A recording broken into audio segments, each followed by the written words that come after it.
நண்பர்களே, உங்கள் அனைவருக்கும் யூனிசெஃப் சார்பாக என்னுடைய இனிமையான காலை வணக்கங்கள். உங்களுக்கு தெரியாதவங்க யாருமே இல்லை, எல்லாருமே நிறைய பேசியிருக்கிறோம். இல்லை நீங்கள் எல்லாமே அந்த ஃபீல்டில் ஒர்க் பண்ணுறவங்க தான். விவசாயிகள் வந்து இந்த சுமங்கலி திட்டத்தை பற்றி பேச வேண்டிய அவசியம் இல்லை. சமீபத்தில் கூட நிறைய இடத்துலேருந்து வெளி மாநிலங்கள்லேருந்து வந்த இளம் தொழிலாளர்களை வந்து காது கேட்கலையா கேட்குதா மைக் அந்த ஸ்டாண்ட்ல ஃபிக்ஸ் பண்ணா பேசுறவங்க ஈஸியா கையில பிடிச்சிட்டு பேசும்போது டிஸ்கம்ஃபர்ட்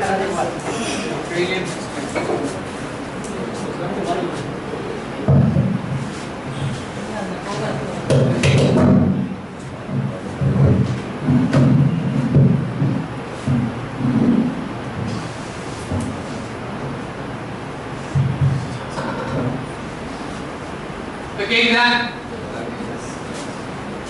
இப்போ யூஎன் சைல்ட் ரைட்ஸை பொறுத்த வரைக்கும் 18 வயசு வரைக்கும் குழந்தைங்கன்னு சொல்லி நிர்ணயிச்சிருக்கிறாங்க. அதே போல இப்போ கடந்த ஆண்டு 2012 நேஷனல் பாலிசி ஃபார் சில்ட்ரன் இந்தியாவில் ஏற்கனவே இந்த பாலிசியை ரிவைஸ் பண்ணி அதுலேயும் 18 வயது வரைக்கும் குழந்தைகள்னு சொல்லி அதில் அந்த நேஷனல் பாலிசியில் சொல்லியிருக்காங்க. ஒரு பக்கம் அந்த பாலிசி எல்லாம் இருந்தாலும் கூட இப்ப வந்து இந்த சமயத்துல பாத்தீங்கன்னாக்க அதிக அளவுல இந்த வளரினம் பருவத்தினர் அடாலசன்ட் சில்ட்ரன் சொல்லக்கூடிய குறிப்பாக 15 இருந்து 18 வயதுக்குள்ள உள்ளவங்களுடைய பிரச்சனைகள் வந்து அதிகமா வந்து முன்னுக்கு வரும். இது முன்னாடி எப்போதும் இல்லாத அளவுக்கு இப்போ இந்த குறிப்பிட்ட பிரிவினுடைய பிரச்சனைகள் வந்து அதிகமாக வெளியே வருது. இதுக்கு ஒரு முக்கியமான காரணம் என்னன்னு பாத்தீங்கன்னாக்க இந்த டெமோகிராபிக் டிரான்ஸ்லேஷன் சொல்லுவாங்க. அதாவது மக்கள் தொகை வளர்ச்சியில இப்ப தமிழ்நாடு இந்தியாவில் பார்த்தீங்கன்னா நிறைய ஸ்டேட்ல வந்து கிட்டத்தட்ட ரீப்ளேஸ்மெண்ட் லெவல் பர்சன்டேஜ் சொல்லுவாங்க. எவ்வளோ பேர் இருக்கிறாங்களோ அந்த அளவுக்கு இருக்கிற அளவுக்கு அது சமப்படுத்துற அளவுக்கு தமிழ்நாடு, கேரளா, அது மாதிரி கர்நாடகா, மகாராஷ்டிரா, குஜராத் போன்ற மாநிலங்கள்ல அந்த பிறப்பு விகிதம் குறைந்து அந்த மக்கள் தொகையினோட வளர்ச்சி விகிதம் வந்து ரொம்ப குறைஞ்சிருக்கு, ஸ்டெபிலைஸ் ஆயிருக்கு. இதனோட விளைவு என்னன்னு பார்த்தீங்கன்னாக்க இந்த அடலசன்ட் பருவத்தில் இருக்கக்கூடிய மக்கள் தொகையின் எண்ணிக்கையை வந்து கூட்டிகிட்டே ஒரு பக்கம் வந்து 5 வயசு கீழே இருக்கிற குழந்தைகளோட சதவிகிதம் குறையும். அதே நேரத்தில் இந்த 15 18 அடலசன்ட் லேட் அடலசன்ட் சொல்லுவாங்க. 11 19 வரைக்கும் வளரும் பருவத்துன்னு சொல்லி யூஎன் டெஃபினேஷன். பட் இருந்தாலும் லேட் அடலசன்ஸ் பார்த்தீங்கன்னா 15 to 18 இயர்ஸ். இப்போ தமிழ்நாட்டில் பார்த்தீங்கன்னாக்க கிட்டத்தட்ட 2011 சென்சஸ்ல இந்த ஏஜ் வைஸா மக்கள் வெளியிட்டிருக்காங்க சமீபத்தில். அதில் பார்த்தீங்கன்னாக்க 5-6 வயசு கீழே உள்ள குழந்தைகள் வந்து 40 லட்சம் இருக்காங்க. இந்த 6லேருந்து 14 வரைக்கும் 1.2 கோடி மக்கள் இருக்காங்க. அதாவது 12 மில்லியன் பீப்புள். இந்த 15லேருந்து 18 வரைக்கும் பார்த்தீங்கன்னாக்க கிட்டத்தட்ட 5 மில்லியன் பாப்புலேஷன், 50 லட்சம்.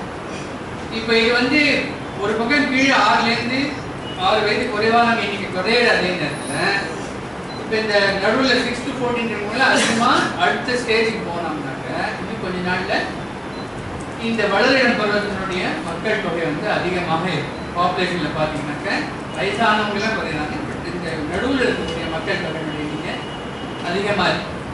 இது வந்து ஒரு நல்ல அட்வான்டேஜ் இந்த ஒரு நாட்டுக்குமே வளர்ச்சியில்.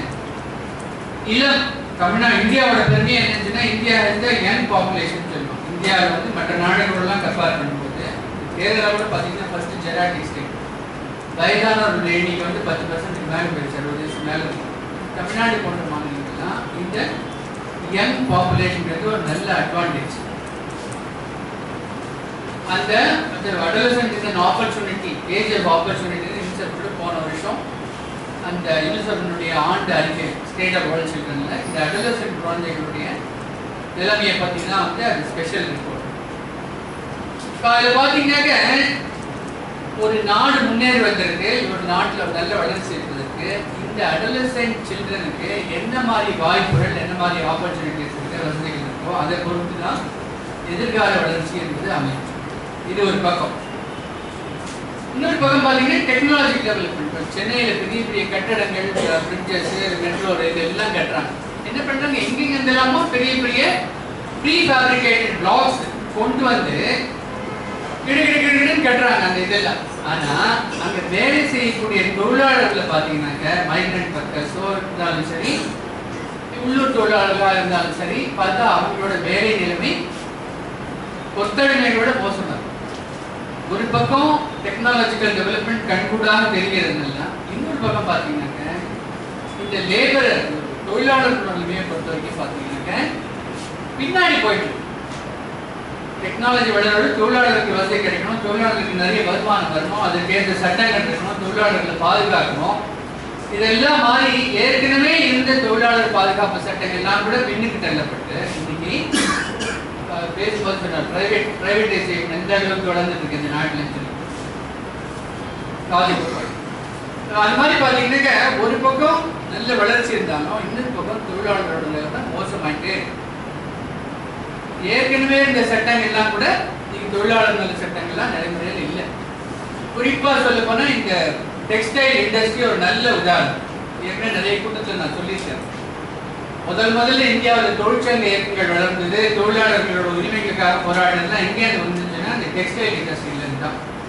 முதல் தொழிற்சங்கங்கள் கட்டப்பட்டு தமிழ்நாட்டோட சர்க்கரை செட்டியார் அவங்க எல்லாம் வந்து ஆரம்பத்தில் டெக்ஸ்டைல் மில்ஸ் தான். இந்தியாவில் பல தொழிலாளர் பாதுகாப்பு சட்டங்கள் வருவதற்கு காரணமாக இருந்தது அந்த ஜவுளி தொழிலில் வேலை செய்யும் தொழிலாளர்களோட போராட்டம் காரணமாக தான் வந்தது. ஜவுளி தொழில் என்பது இந்தியாவிலேயே ஒரு மோஸ்ட் ஃபார்மல் செக்டார், ஆர்கனைஸ் செக்டார்னு சொல்றாங்க.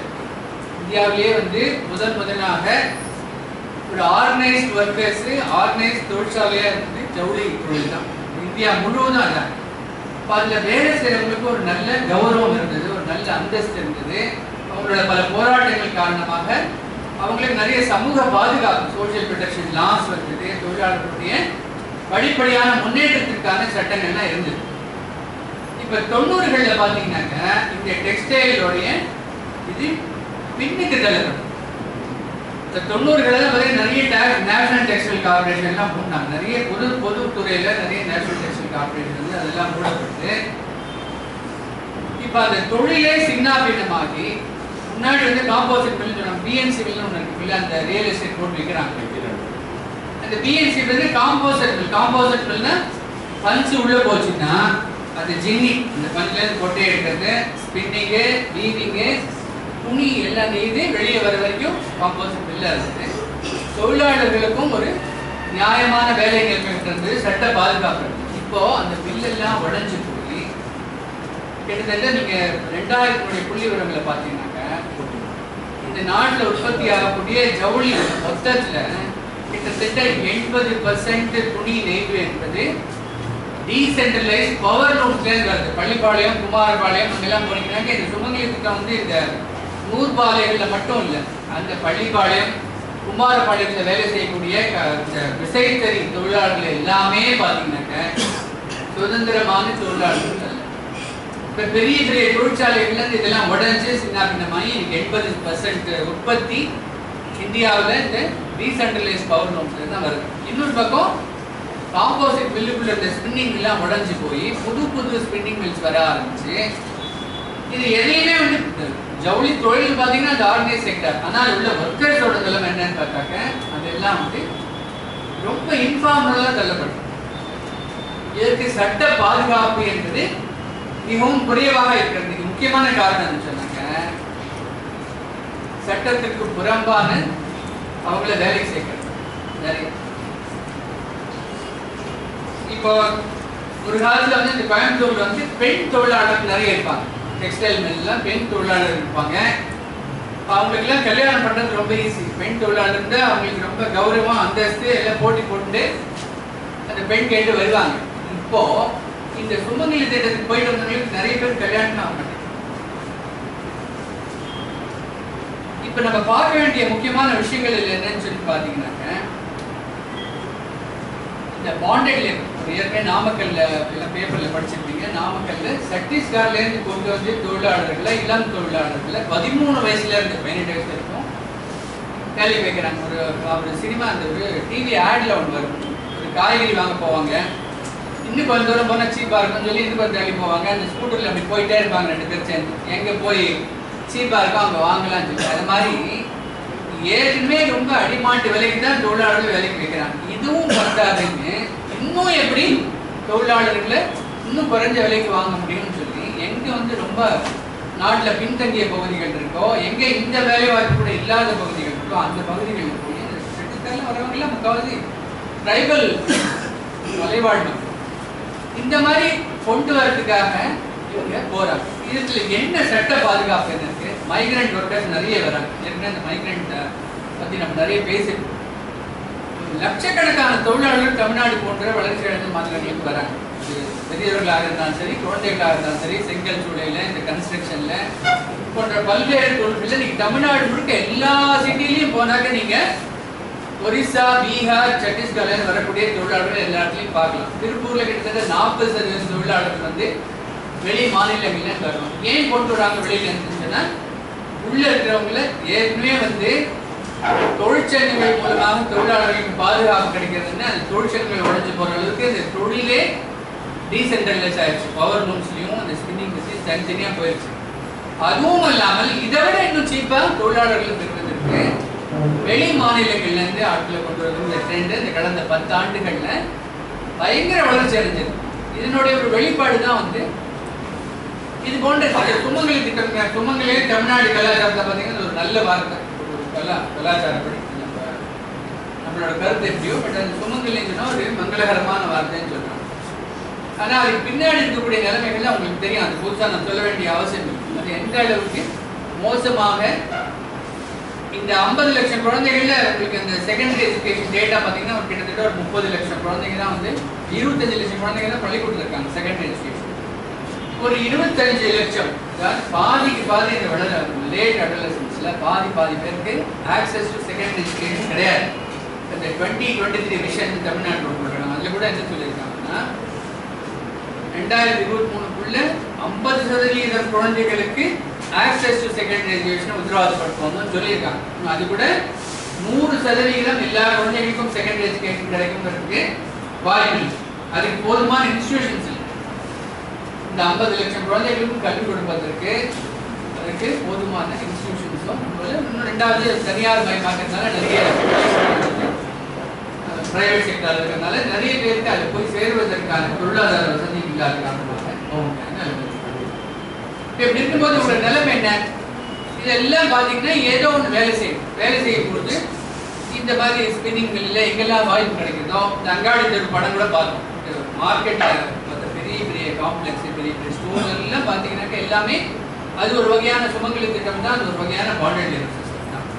இன்னைக்கு பெரும்பாலான இந்த இளம் தொழிலாளர்கள் வந்து எங்கே இருக்காங்கன்னு பார்த்தீங்கன்னாக்க இது போன்ற தொழில்களில் வந்து ஒடுக்கப்பட்டிருக்கிறார்கள். ரொம்ப ஒரு மோசமான எக்ஸ்ப்ளாய்டேட்டிவ் கண்டிஷன்ஸ்ல இருக்காங்க. இது ஏன் தொடர்ந்து சொன்னார்? 4 வருஷத்துக்கு முன்னாடியே நம்ம ஒரு பப்ளிக் ஹியரிங் போட்டோம் அதை பற்றி. அதுக்கப்புறம் இந்த சுமங்கலி திட்டத்துக்கு எத்தனையோ கூட்டங்கள் போட்டாச்சு, எத்தனையோ பிரச்சாரங்கள் எல்லாம் நடத்தியாச்சு. இருந்தாலும் வந்து இந்த இது வந்து இன்னும் தொடர்ந்துகிட்டு இருக்கு. இது பார்த்தீங்கன்னாக்க அந்த கொண்டு வந்து சொன்னாங்க நாமக்கல்ல அந்த தொழிலாளருக்கு மாதம் 100 ரூபாய் கொடுக்குறாங்க. அதை கொண்டு வந்து ஒரு ஏஜென்ட்டுக்கு ஒரு தொழிலாளிக்கு மாதம் 290 ரூபாய் கொடுக்குறாங்க. ஏஜென்ட்டுக்கு 290 ரூபாய்.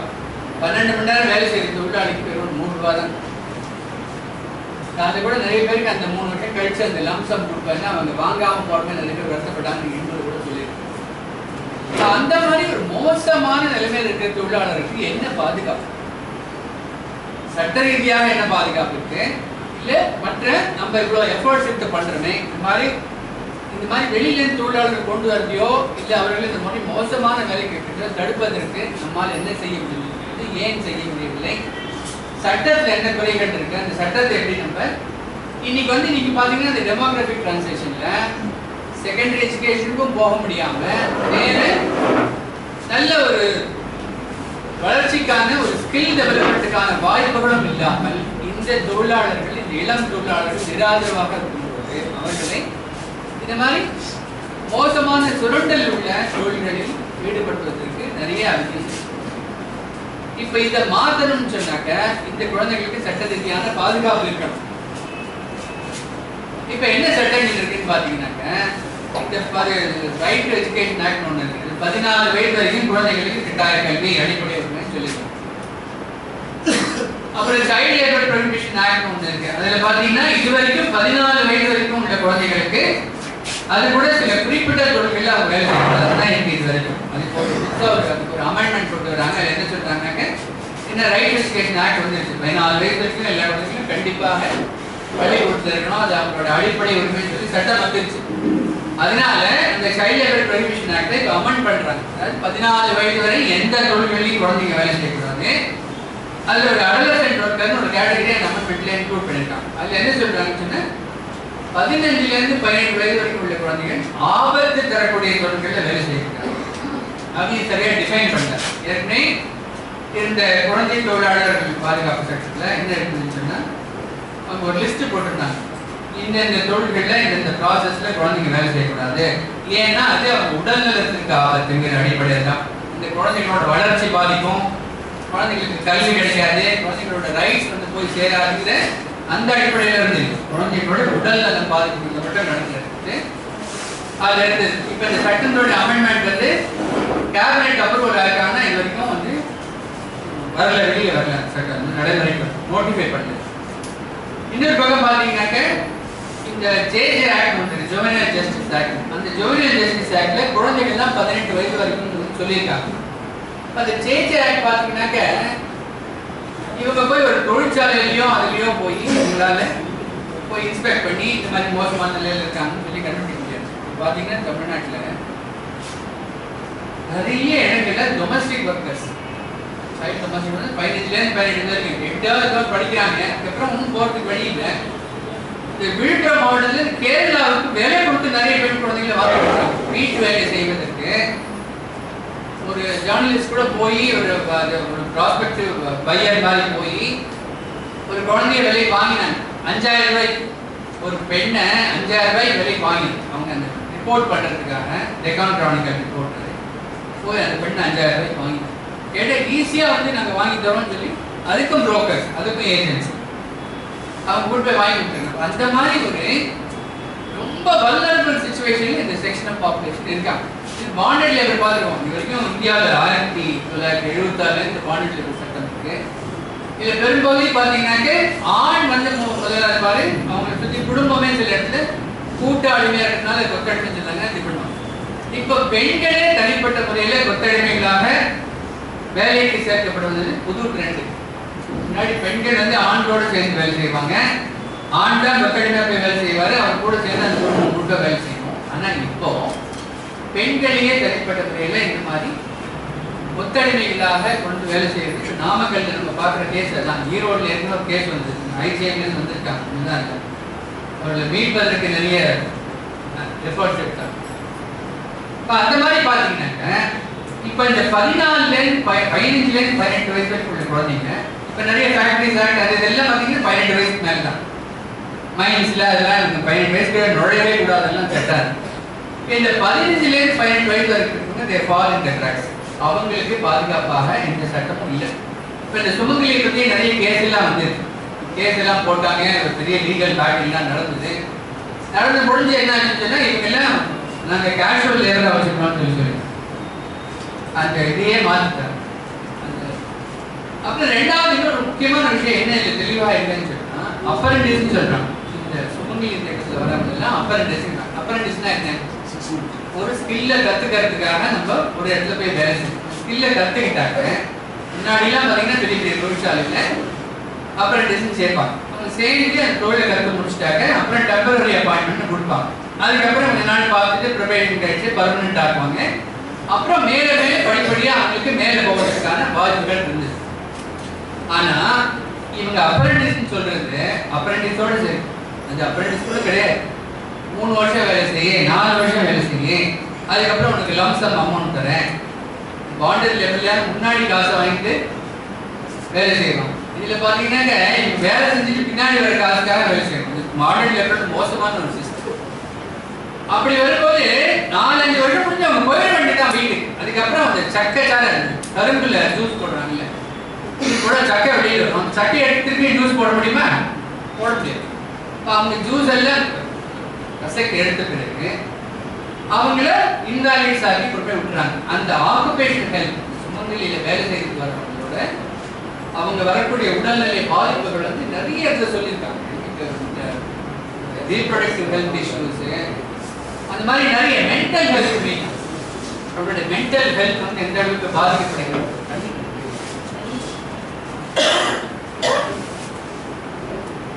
இது போன்ற பல்வேறு விஷயங்கள் இருக்கு.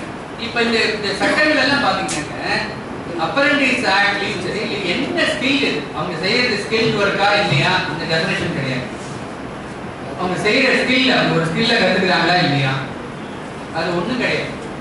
ஸ்கில் ஒர்க்கர்ஸா அன்ஸ்கில் ஒர்க்கர்ஸா, ஸ்கில் ஒர்க்கர்ஸ்னா மினிமம் வேஜஸ் என்ன, அன்ஸ்கில் ஒர்க்கர்ஸ்க்கு என்ன மினிமம் வேஜஸ், இந்த தொழிலாளர்கள் எப்படி கேட்டகரைஸ் பண்றாங்க, இந்த மாதிரி எந்த விதமான ஒரு இதுவே கிடையாது, சட்ட பாதுகாப்பே கிடையாது. அது வந்து இதுதான் வந்து மோசமான முறையில் இந்த தொழிலாளர்கள் வேலை வாங்கி சொல்லுவதற்கு எம்ப்ளாயர்ஸ்க்கு வசதியா இருக்கு. இப்ப அந்த விஷயத்தை பொறுத்த வரைக்கும் அதுக்கு முதல்ல வந்து சட்ட ரீதியான என்ன கேப்ஸ் இருக்குன்னு பார்த்து அந்த விஷயங்களே நம்ம வந்து என்ன எந்த மாதிரி அதை வந்து நம்ம முன்வைக்க முடியும் அப்படிங்கறத நோக்கி தான் இந்த இன்னைக்கு உள்ள கருத்தரங்கு ஏற்பாடு செய்யப்பட்டிருக்கு. இதுல வந்து நம்ம ஏற்கனவே இந்த நிறைய கேஸ்லாம் போட்டிருக்கீங்க. வந்து சில அமைப்புகள்ல இருந்து அந்த குடும்பங்களுக்கு, அந்த இதில் வந்து பெண்களுக்கு நிறைய விஷயங்கள் அவங்க வெளியில இருக்கிறது, இந்த லம்சம் அமௌண்ட் கொடுக்காம இருக்கிறது, இந்த மாதிரி விஷயங்களை வச்சு நிறைய கேசஸ் வந்திருக்கு. நிறைய கேசஸ் பார்த்தீங்கன்னா பெரும்பாலும் அதை கொடுக்குறேன்னு சொல்லி ஏமாத்தினாங்க. அந்த காசை வாங்கி கொடுக்கறதுக்கு நிறைய கேசஸ் வந்து. இன்னொரு பக்கம் வெளியில அவங்களுக்கு வேற ஏதாவது ஸ்கில்ஸ் கொடுக்கறதுக்கு அதில் ஒரு சிறிய அளவு இந்த அளவுக்கு அவங்க ரீஹபிலிட்டேட் பண்ண முடியும் பண்றாங்க. இதுதான் வந்து என்ஜிஓ செக்டார்ல அது மட்டும்தான் பண்ண முடியும். ஏன்னா அதுக்கு மேல வந்து இந்த வளர்ந்து வரக்கூடிய மக்கள் தொகையில நாளுக்கு நாள் அதிகமாகி கொண்டிருக்கக்கூடிய இந்த இளம் தொழிலாளர்களுடைய பாதுகாப்பு என்ன, அதுக்கு என்ன சட்டங்கள் இருக்கு, அந்த சட்ட ரீதியான முதல்ல சட்டம் வந்தாலும் நம்ம போராட முடியும். ரெண்டாவது தொழிற்சங்க உரிமைகள். ஏற்கனவே டெல்லியில ஒரு கேஸ் வருது, பட்டர்ஃப்ளைஸ் வந்து அங்கே வேலை செய்யறதுக்குரியவங்கெல்லாம் சேர்ந்து ஒரு தொழிற்சங்கம் ஆரம்பிச்சாங்க. அப்ப அந்த சுப்ரீம் கோர்ட்ல உங்களுக்கு தொழிற்சங்க ஆரம்பிக்கிறது உரிமை இல்லை, ரைட் அசோசியேஷன் சொல்லி அவங்க ஆரம்பிக்க கூடாதுன்றாங்க. இப்ப இந்த மாதிரி தொழிலாளர்கள் வந்து சங்கம் சேர்வதற்கும் உரிமைகள் கிடையாது. அப்ப இதெல்லாம் வந்து பயங்கர ஒரு அனாமலியா இருக்கு. அவங்களுக்கு என்னதான் வந்து உரிமைகள் இருக்குன்னு பாத்தீங்கன்னா அல்டிமேட்டா ஒண்ணுமே கிடையாது. அந்த உரிமைகளை கொண்டு வருவது எப்படி, எல்லாருக்கும் முதல்ல வந்து அதற்கும் செகண்டரி எஜுகேஷன் போய் சேர்வதற்கு என்ன செய்ய முடியுங்கிறது முக்கியம். 18 வயசுக்கு யாரும் வேலை செய்யக்கூடாது, சிஎஸ்சி சொல்றாங்க. 18 வயதுக்கு மேல வேலை செய்யணும்னா கூட அவங்களுக்கு அடிப்படை கல்வி இருக்கணும், அதுக்கு ஒரு தொழில் திறக்கணும். இந்த அடிப்படையில இந்த தொழிலாளர்களுடைய உரிமைகளை பாதுகாப்பதற்கு இந்த மாதிரி ஒரு மோசமான நிலைமையிலிருந்து இந்த இளம் வயதில் உள்ள குழந்தைகளை எப்படி நம்ம பாதுகாக்க முடியுங்கிறது தான் வந்து இந்த கருத்தரங்கத்தை வந்து உங்களோட கருத்துக்கள் முக்கியமான உங்களோட அனுபவத்தின் அடிப்படையில் என்னெல்லாம் பண்ணலாம், என்ன சட்டங்கள் வந்து நல்லா இருக்கும். இந்த பாண்டி லேபர் ஆக்ட் இருக்கு, பாண்டி லேபர் ஆக்ட் வந்து அப்படியே கூட சொன்னாங்க, உள்ளே போக முடியும், உள்ளே விட மாட்டேங்குது. இப்போ அதுக்கு என்ன பண்ண முடியும், ஒரு சோஷியல் ஆடிட்டிங் சொல்லுவாங்க. வெளியில இருந்து போய் யாரும் பார்க்கறதுக்கே வந்து ரைட் இல்லை. அதெல்லாம் ஒரு பெரிய விஷயம். ஒரு எல்லாம் கிராம கல்வி கொடுன்றோம், கல்வியில் எவ்வளோ பேர் இது போட்டிருக்காங்க, ஸ்கூல் மேனேஜ்மெண்ட் கமிட்டி எல்லாம் போட்டிருக்காங்க. இதில் வந்து பப்ளிக் அக்கௌண்டபிலிட்டிங்கிறது இந்த தொழிற்சாலைகளும் ஒன்றுமே கிடையாது. என்ன வேணா பண்ணிக்கலாங்கிற மாதிரி நிலைமை வந்துச்சு. இப்போ அதை மாற்றணும். அதுக்கு என்ன சட்டங்கள் இருக்கு, என்ன இல்லை, அதை என்ன பண்ண முடியுங்கிற விஷயங்களே நம்ம சேர்த்து பார்க்கணும். இது வந்து ஒரு ஆரம்பத்தான். இதை பொறுத்த வரைக்கும் நம்ம இந்த சுமங்கலி திட்டத்தை கிட்டத்தட்ட ஒரு 7 வருஷமா நிறைய பேசியாச்சு. இப்போ வந்து நிலைமை வந்து ரொம்ப மோசமாக போயிட்டு இருக்கு. தமிழ்நாட்டில் மட்டும் இல்லாமல் பல்வேறு மற்ற மாநிலங்கள்ல இருந்து இந்த மாதிரி தொழிலாளர்கள் இளம் தொழிலாளர்கள் கூட்டு வந்து ரொம்ப ஒரு மோசமான நிலையில் இருக்கக்கூடிய நிலைமை மாறி இதை இப்படியே நம்ம பார்த்துட்டே இருக்கணும்னு சொன்னாக்க வேலைக்கு ஆகும். இப்போ இருக்கு ஒரு வலுவான ஒரு கூட்டம் போட்டு பேசினா போறாது. ஆல்சோ நீ லாட் ஆஃப் கேம்பெயின்.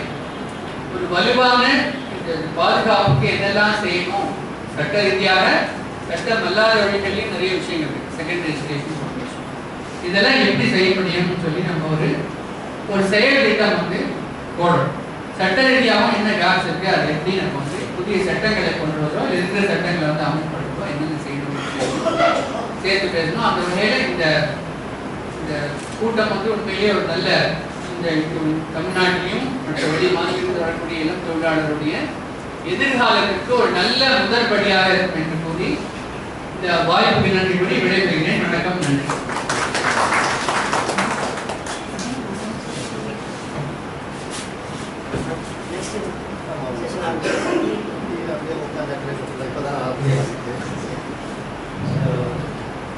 யூனிசெஃப் குழந்தை பாதுகாப்பு அலுவலர் வித்யாசாகர் அவர்களுக்கு நன்றி.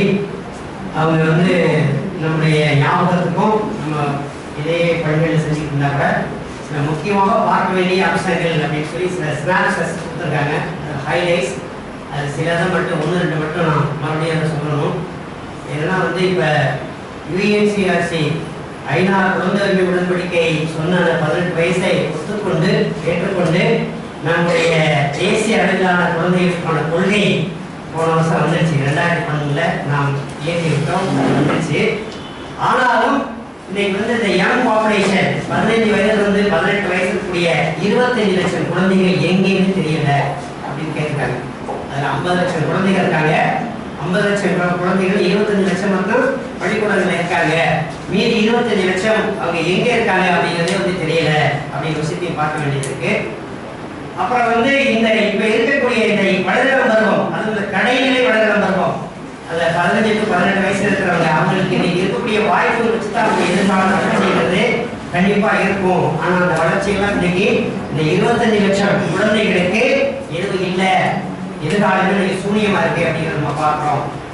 டெக்ஸ்டைல் இண்டஸ்ட்ரி அப்படிங்கிறது ரொம்ப பிரமாதமா இருந்தது. ஏன்னா அவர் சொல்லிக்கொள்ள முடியாத இருந்தது. தொழிற்சங்கங்களை ஆரம்பிக்கிறதுக்கு அவைதான் மூலமாக இருந்தது. சென்னை போன்ற நகரங்கள்ல டிஎன்சி எல்லாம் இருந்தது. அப்பதான் தொழிற்சங்கமே ஆரம்பிச்சாங்க அப்படின்னு சொன்னாங்க.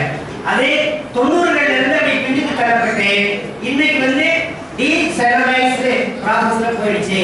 நம்ம நாமக்கல் மாவட்டத்தில் பள்ளிப்பாளையம், குமாரபாளையம் போன்ற இடங்கள்ல அது அங்கங்க ஒரு பவர் விசைத்தறியில செய்யக்கூடிய வேலையாக இன்னைக்கு அது மாறி போயிடுச்சு அப்படின்னு சொல்லியிருக்காங்க. ஆனா வேலை செய்யறதே இந்த மாதிரி வேலை செய்யறது, அந்த வேலைக்கு சேர்த்துக்கிறதே பிள்ளைங்க சட்டவிரோதம் அப்படின்னு இன்னைக்கு இந்த சுமங்கலி திட்டத்துல வேலை செய்யறதுனால சமூகத்துல அந்த குழந்தைகளுக்கு மதிப்பும் போயிடுது அப்படிங்கிற விஷயத்தையும் சொல்லியிருக்காங்க. நாம இதுவரைக்கும் குழந்தைகள் பாடுபட்டு போறாங்க, சுரண்ட போறாங்க அப்படின்னு பேசுறோம். சமூகத்திலையும் அந்த சுமங்கலி திட்டத்துல வேலை பார்த்தாங்க அந்த பொண்ணு, அவங்களுக்கு மதிப்பும் இல்லை. அந்த பெண்களை கல்யாணம் பண்றதே சுமங்கலின்னு சொல்லி திட்டம் இருக்கு. ஆனால் அந்த பொண்ணுகளுக்கு இந்த சுமங்கலியாக வாழ்க்கை கிடைப்பதே அரிது அப்படிங்கிற விஷயத்தையும் சொல்லியிருக்காங்க. ஸோ இந்த அது மட்டும் இல்லாம அவங்களுக்கு கொடுக்கக்கூடிய கூலிகள்லாம் ரொம்ப மோசடியா இருக்கு. ஏஜென்ட் தான் அதில் சம்பாதிச்சுட்டு போறாங்க அப்படின்னு சொல்லி கடைசியில் ஹைலைட்டா இதற்கான சட்ட பாதுகாப்பு சட்டங்கள்ல என்ன சொல்லுது அப்படின்னு சொல்லும்போது ஏற்கனவே இலவச கட்டாய கல்வி சட்டம் இருக்கு. அது 14 வயசுக்குள்ள குழந்தைங்க சுருக்கிடுச்சு. அதே மாதிரி சிஎல்பிஆர் சொல்லக்கூடிய அந்த child labour prohibition regulation act இருக்கு. அந்த சட்டமும் 14 வயசுக்குள்ள குழந்தைங்க சுருக்கிடுச்சு. இப்போ ஒரு அமெண்ட்மெண்ட் ஆக்ட் ஒன்று கொண்டு வந்துருக்காங்க, அது இருக்கு. அதுல என்ன சொல்றாங்கன்னா இந்த 15 இருந்து 18 வயசுல இருக்கக்கூடிய குழந்தைகள் ஆபத்தான தொழிலை தவிர வேற எங்கேயா வேலை செய்யலாம் அப்படின்னு கொண்டு வராங்க அமெண்ட்மெண்ட். அது இப்ப வரதுக்கு ரெடியா இருக்கு. ஸோ இப்படிதான் இருக்கு நம்ம சட்டங்கள். ஜேடிஜி ஆக்ட் இருக்கு. அதுல 18 வயசுன்னு சொன்னா கூட அதுல போய் அந்த சிடபிள்யூசி மெம்பர்ஸும் அந்த அலுவலர்களும் போய் பெரிய தொழிற்சாலைகளும் ஆய்வுகள்லாம் நடத்துவதற்கான ஒன்றும் வாய்ப்புகள் இல்லை. அப்படி எதுவும் நடக்கல அப்படின்னு சொல்லியிருக்காங்க. ஸோ இதில் அவர் ஹைலைட்டா சொல்லி முடிக்கும் போது 1976 பாண்டட் லேபர் சிஸ்டம், அதுக்காக ஒரு சட்டம் வந்தது. அந்த பாண்டட் லேபர் சிஸ்டத்துல கூட தொழிலாளிகள் ஒரு மொத்த பணத்தை வாங்கிட்டு வேலை செய்வாங்க. ஆனா இங்க மொத்தமா அவங்களுடைய உழைப்பு சுரண்டப்பட்டு போகும்போது பணமும் கொடுக்கறது இல்ல. சோ இது அந்த பாண்டேல கூட மோசமான ஒரு சிஸ்டமா இது இருக்கு. சோ இந்த சிஸ்டத்தை பத்தி ரெகமெண்ட் ஒரு பப்ளிக் அக்கௌண்டபிலிட்டியே கிடையாது. ஆகவே நாங்க இப்படி மீட்டிங் போட்டுருந்தா மட்டும் தொடர்ந்து ஒரு பிரச்சாரத்தை, தொடர்ந்து ஒரு கேம்பெயினை